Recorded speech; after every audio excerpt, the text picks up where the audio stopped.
एक वकील जो इंसाफ की लड़ाई लड़ रहा था, एक डॉन जो खुद को देशभक्त कहता था, और बीच में एक गोली जिसने दोनों की कहानी हमेशा के लिए बदल दी। सवाल यह है कि छोटा राजन ने वाकई शाहिद आजमी को देशभक्ति के नाम पर मरवा दिया, या फिर देशभक्ति को बस एक नकाब बना लिया था। दाऊद से अलग होने के बाद राजन ने खुद को देशभक्त बताना शुरू कर दिया था और चुन चुनकर दाऊद के लोगों को निशाना बनाता था। राजन ने ठान लिया था अब दाऊद का हर सिपाही, हर गद्दार जिंदा नहीं बचेगा। उसके लिए यह पर्सनल मिशन था, देशभक्ति के नाम पर बदले की किताब लिखने का। मुंबई, वो शहर जो दिन में सपने बेचता था, उन दिनों वही उसी शहर में रात में मौत का सौदा होता था। 11 फरवरी 2010 कुर्ला के इलाके में एक वकील अपने चेंबर में अपनी फाइलों में डूबा था। नाम था शाहिद आजमी। लेकिन कुछ ही पलों के बाद जब वो अपने फाइलों में मसरूफ थे, 4 लोग उनकी केबिन के अंदर आए और बिना कुछ बोले अपने ऑटोमेटिक पिस्टल से गोलियों की बारिश शुरू कर दी। शाहिद के पास बचने का कोई रास्ता नहीं था और लगभग 3 सेकंड, बस 3 सेकंड, और शाहिद की इंसाफ की लड़ाई खत्म हो गई। उस दिन अंडरवर्ल्ड की फाइलों में एक नया नाम दर्ज हुआ, गद्दारों का वकील। पुलिस की शुरुआती जांच में नाम आया छोटा राजन का, जो कि खुद को देशभक्त कहता था। लेकिन सही में क्या शाहिद गद्दारों का वकील था, या फिर किसी ने राजन को भी इस्तेमाल किया इस खेल में देशभक्ति का मुखौटा बनाकर? पिछले शनिवार को आपने कहानी सुनी थी जेडे के मौत की गुत्थी की, लेकिन आज कातिल कौन के छठे एपिसोड में आज हम इन्हीं सवालों को समझने की कोशिश करेंगे कि आखिर शाहिद आजमी के मौत के पीछे किसका हाथ था।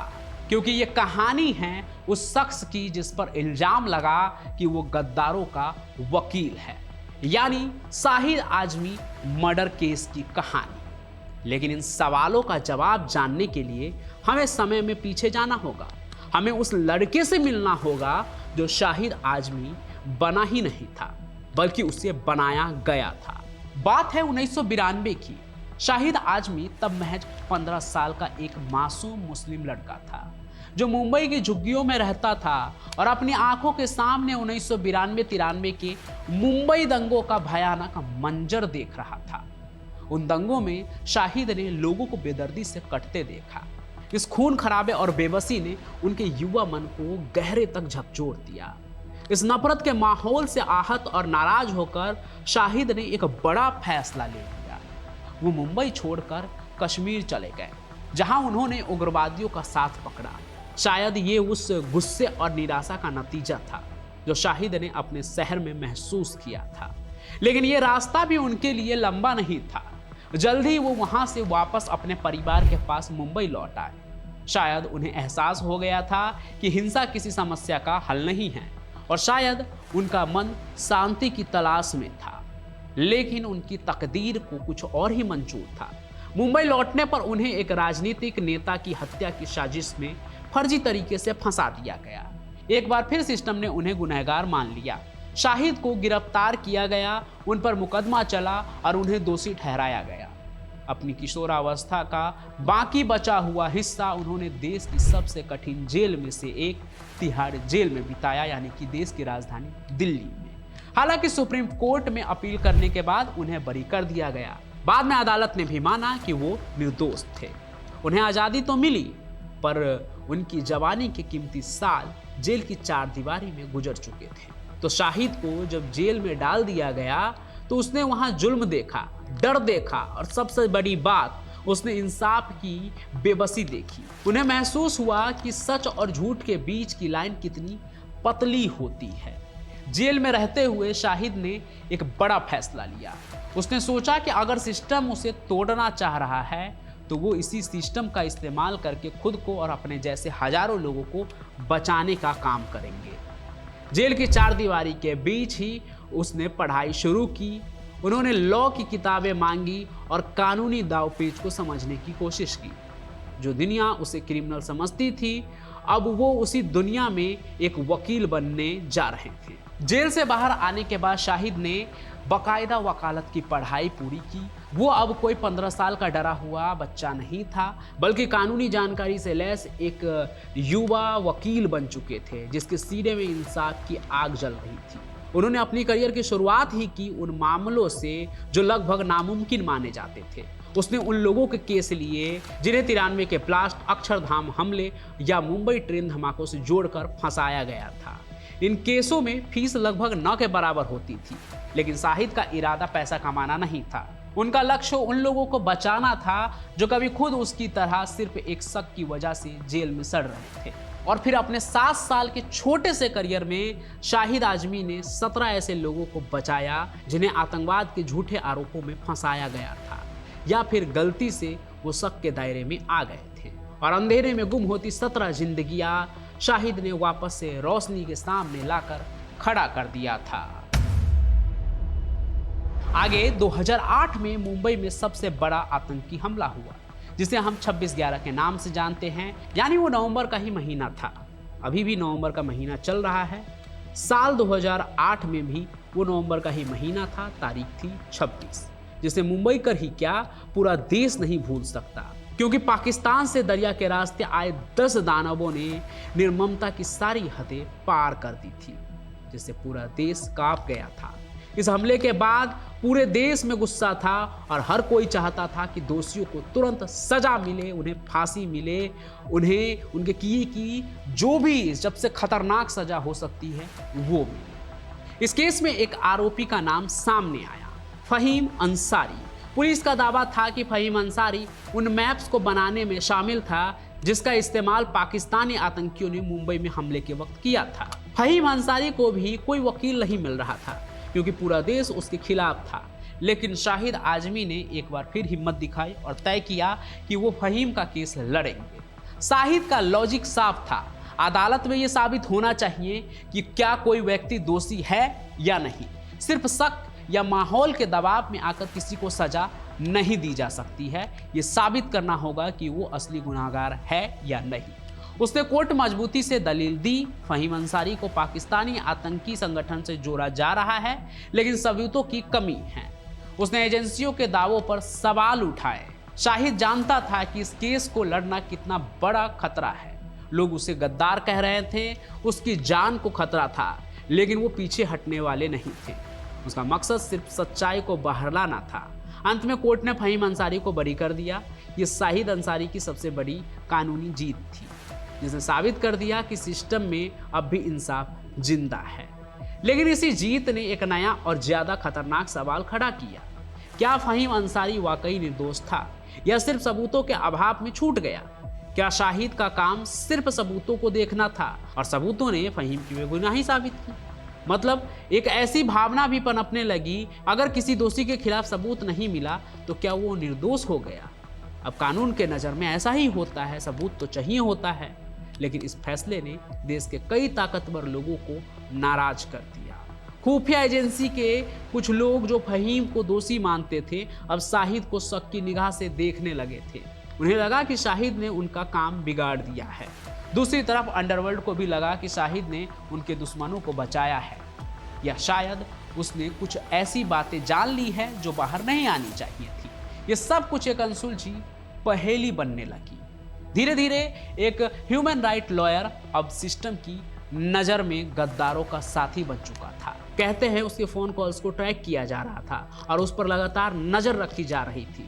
शाहिद आजमी को पता था कि मौत का साया उनके ऊपर मंडरा रहा है। उन्हें कई बार धमकी भरे फ़ोन भी आए, लेकिन उन्होंने कभी अपनी लड़ाई रोकी नहीं। वो अपने वसूलों पर अडिग थे। वो अपने ज़िंदगी के आखिरी कुछ महीनों में भी कई बड़े और संवेदनशील मामलों पर काम कर रहे थे। वो जानते थे कि एक दिन उनकी आज़ादी हमेशा हमेशा के लिए दबा दी जाएगी, और फिर वो दिन जल्द ही आया। 11 फरवरी 2010 राजन के गुर्गों ने देशभक्ति के नाम पर एक ऐसे आदमी की हत्या कर दी जो खुद एक देशभक्त था, इंसाफ का देशभक्त, जो चाहता था किसी को सिर्फ शक के आधार पर सजा न हो। शाहिद की हत्या के बाद मुंबई में माहौल तनावपूर्ण हो गया। पुलिस जांच में सामने आया कि शाहिद की हत्या किसी सड़क छाप झगड़े का नतीजा नहीं था, बल्कि एक सोची समझी सुपारी किलिंग थी। पुलिस ने कुछ ही दिनों में 4 लोगों को पकड़ा, देवेंद्र उर्फ जेडी जगताप, पिंटू दागले और विनोद विचारे, जिनके बारे में बताया गया है कि ये भारत नेपाली के गैंग के शूटर थे और इस गैंग के पीछे बताया गया छोटा गैंग का नेटवर्क काम करता है। कहा गया कि हत्या का ऑर्डर छोटा राजन के इशारे पर ही दिया गया था, क्योंकि शाहिद कुछ ऐसे मामलों में पैरवी कर रहे थे जो अंडरवर्ल्ड को पसंद नहीं थी। केस कोर्ट में चला। ये सिर्फ एक हत्या का ट्रायल नहीं था, बल्कि ये इस बात का ट्रायल था कि क्या सच में अंडरवर्ल्ड को देश प्रेम के नाम पर किसी को भी मार देने की आज़ादी मिल गई है। पुलिस ने अपने सबूत पेश किए, गवाहों को भी बुलाया गया, लेकिन जैसा कि अक्सर बड़े मामलों में होता है, गवाह मुकर गए और सबूतों में कमियां निकलने लगी। आगे पुलिस ने कहा कि ये काम छोटा राजन ने नहीं, बल्कि उसके पुराने साथी भरत नेपाली और संतोष शेट्टी ने किया था। नेपाली पर आरोप लगा कि उसने ही 1 लाख रुपए देकर शूटर से कत्ल करवाया। बाद में पता चला कि थाईलैंड में संतोष शेट्टी ने ही नेपाली को मार दिया। तो एक साजिशकर्ता यानी मास्टरमाइंड तो वहीं खत्म हो गया। संतोष शेट्टी पर भी जो आरोप लगे उस पर उसे बंबई हाई कोर्ट ने सबूतों की कमी के चलते साल 2014 में डिस्चार्ज कर दिया। हाँ, गोली चलाने वाले 4 शूटर पकड़े गए, उन पर मुकदमा भी चला, पर मुकदमे की धीमी रफ्तार के कारण कुछ को जमानत मिल गई और बाकी का केस आज तक खींच रहा है। नतीजा ये हुआ कि हत्या की साजिश करने वाले दोनों बड़े नाम या तो मारे गए या बरी हो गए और इंसाफ की गुत्थी सुलझने के बजाय और उलझ गई। आज तक इस केस में किसी बड़े मास्टरमाइंड को सजा नहीं हुई। जिस भरत नेपाली का नाम सामने आया वो खुद गैंगवार में मारा गया। वहीं छोटा राजन भले ही बाद में दूसरे मामलों में पकड़ा गया और सजा भी हुई, लेकिन शाहिद आजमी का मर्डर केस वो आज भी अधूरा है। वो केस जिसमें एक सच्चाई के लिए लड़ने वाला वकील सिस्टम और गैंगस्टर दोनों के बीच में पिस गया।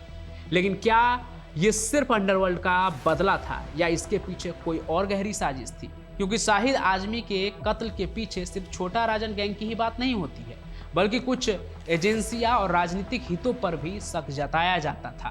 पहला शक, अंडरवर्ल्ड। राजन सिर्फ एक चेहरा था, कहीं ये दाऊद का पलटवार तो नहीं था जिसने शाहिद को मारकर राजन को फंसाने की दोहरी चाल चली, या राजन ने सच में अपनी देशभक्ति साबित करने के लिए ऐसा किया। ये तो इस पर तो हम लंबे चौड़े डिटेल में बात कर ही चुके हैं। दूसरा शक, एजेंसियां। क्या इसमें सरकारी एजेंसियां शामिल थी जो शाहिद की वजह से बार बार शर्मिंदा हो रही थी? शाहिद ने 17 ऐसे लोगों को आज़ाद कराया जिन्हें एजेंसियों ने बड़ी मुश्किल से गिरफ्तार किया था और उस पर इल्ज़ाम लगाया था, लेकिन शाहिद ने सब गलत साबित करके उन्हें 4 दीवारी से बाहर खुली जिंदगी दी। तीसरा शक, राजनीति। क्या कोई ऐसा राजनीतिक दल या नेता था जिसे शाहिद का काम पसंद नहीं था? ऐसे नेता जो हमेशा एक समुदाय को विलेन बनाकर रखना चाहते थे। कोर्ट का फैसला आने के बाद सच्चाई और भी ज़्यादा धुंधली हो गई। शाहिद की मौत का इल्ज़ाम तो तय हुआ, लेकिन उसका असली कातिल, असली साजिशकर्ता कभी भी सामने नहीं आया। यह दिखाता है कि कैसे एक साधारण आदमी के लिए ताकतवर लोगों से लड़ना कितना खतरनाक साबित हो सकता है। शाहिद आजमी ने अपनी ज़िंदगी में हमेशा इंसाफ को जिंदा रखने की कोशिश की, पर शायद उसके साथ ही इंसाफ नहीं हुआ। बाकी आज पंचम प्रकाश की कहानियां के कातिल कौन सीरीज के 6ठे एपिसोड में बस इतना ही। आगे इस सीरीज में आप और कैसी कहानी देखना चाहते हैं कमेंट भी ज़रूर लिखें। और अगर आप मेरी ये बात सुन रहे हैं, मतलब आप कहानी को अंत तक देखते हैं, तो आप सभी का बहुत बहुत धन्यवाद कि आप मेरी कहानी एकदम एंड तक देखते हैं जहां मैं आपसे ये बात करता हूँ। तो आप जहाँ से भी कहानी देख रहे हैं उस जगह का नाम और अपना नाम कमेंट में ज़रूर लिखें, ताकि मुझे पता लग सके कि आप कहाँ से मेरी कहानी देख रहे हैं। और साथ ही साथ अगर आपके मन में कुछ भी है तो आप कमेंट करें, जिसका आप जवाब चाहते हैं किसी न किसी कहानी में, मैं आपको उसका जवाब भी ज़रूर दूंगा। बाकी आज की सफ़र में बस इतना ही। मैं पंचम प्रकाश आपसे ऐसे ही मिलता रहूँगा। तब तक के लिए आप सभी का बहुत बहुत धन्यवाद। जय हिंद, जय भारत।